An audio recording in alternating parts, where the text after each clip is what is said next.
The sun doesn't shine every day. The storms will come. There are times when the nights will be long and dark and you will be alone. There will be times when the darkness seems to consume everything.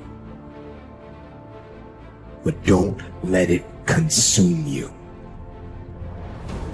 That's anxiety. Stop. You're not where you think you are. Your map isn't producing the desired outcome. It's wrong. What should you do? You don't know. Stop. Because if you don't know where to go, there's no point going anywhere.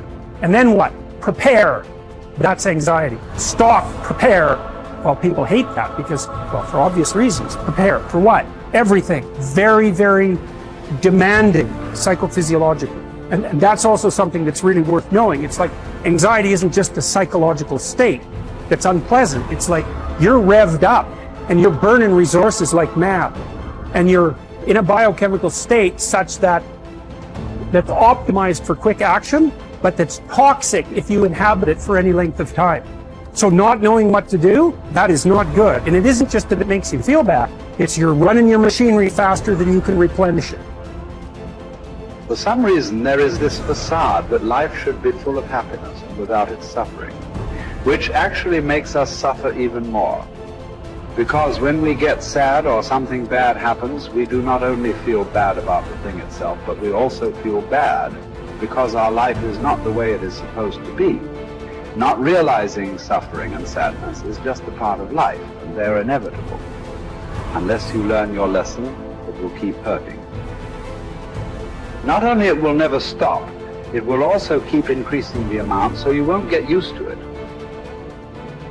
And it doesn't matter how you get knocked down in life, because that's going to happen. All that matters is that you got to get up. You have to get up. Whatever experience you're having right now, it has not come to stay. It has come to pass. Sometimes you have to just back up and go within yourself and pray and meditate and recharge your batteries. Go away, clear your head, and then come back and look at it from a different vantage point. Don't operate while you are under the spell or the effect of what's going on. Don't allow your emotions to control you. We are emotional, but you want to begin to discipline your emotion. If you don't discipline and contain your emotions, they will use you. You don't have to force yourself or motivate yourself to think negatively, to be depressed, to beat yourself up over the head, to feel loaded with guilt. You don't have to make any effort to do that. Your mind is on automatic. It will do that by itself. But if you want to begin to move into your own personal greatness, you've got to be willing to go against the tide. You've got to be willing to harness your will and say, in spite of this, I'm in control here. I'm not going to let this get me down. I'm not going to let this destroy me. I'm coming back. The same situation can either be perceived as a lead ball chained to your feet or as wings growing out of your shoulder blades. How you interpret the challenge is crucial to your success of overcoming it.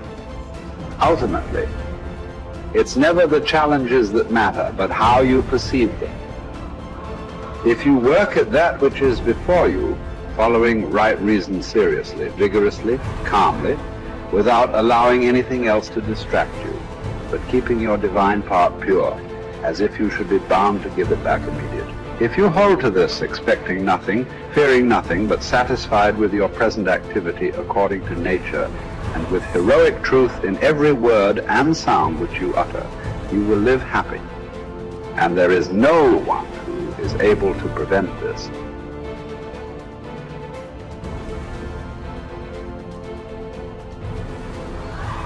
We are all bound by this oath to bear the ills of mortal life and to submit with a good grace to what we cannot avoid. So the spirit must be trained to a realization and an acceptance of its lot. It must come to see that there is nothing fortune will shrink from. There's no ground for resentment in all this. We've entered into a world in which these are the terms life is lived on. If you're satisfied with that, submit to them. If you're not, get out, whatever way you please. The happy man, therefore, is he who can make a right judgment in all things. He is happy who in his present circumstances, whatever they may be, is satisfied and on friendly terms with the conditions of his life, that man is happy, whose reason recommends to him the whole posture of his affairs. How do you bear the suffering that is at the crux of life without becoming tempted and embittered?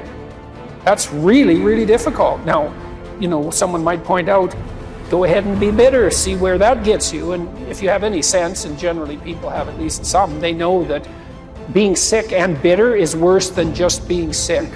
And that being right, it's worse, but it's very hard temptation to avoid. Sometimes you want to be bitter just out of spite in some sense, because things are so terrible.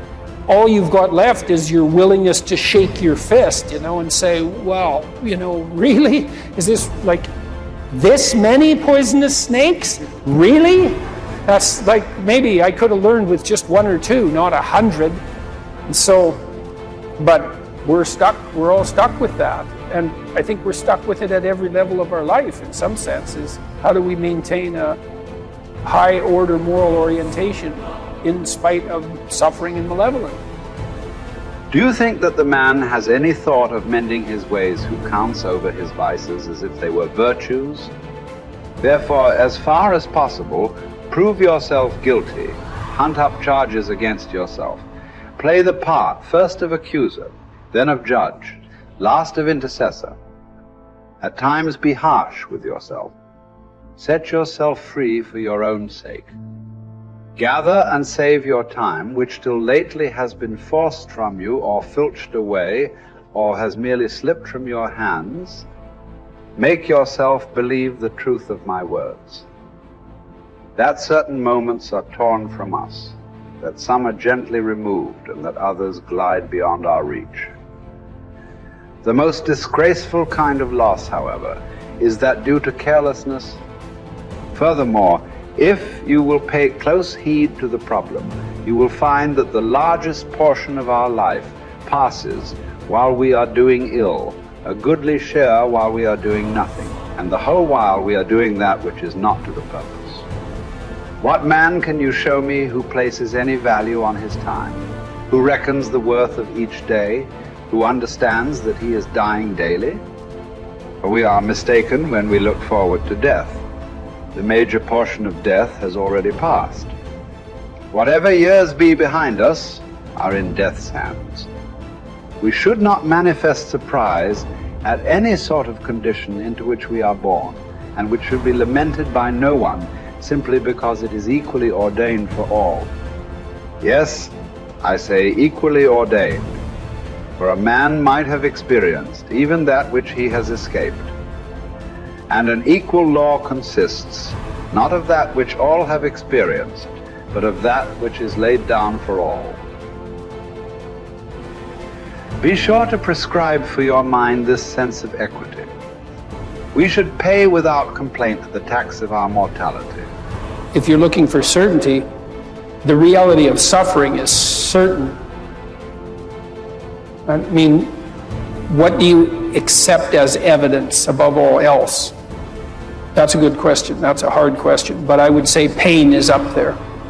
It's very difficult not to believe in the reality of your own pain. It's somewhat easier not to believe in the reality of other people's pain. That's not so easy either, but it's your pain seems to be undeniably real. And so it does beg a question, which is, if pain is undeniably real, is that which overcomes pain even more real? And I think that's, in some sense, that's the idea that lurks behind the idea of the resurrection.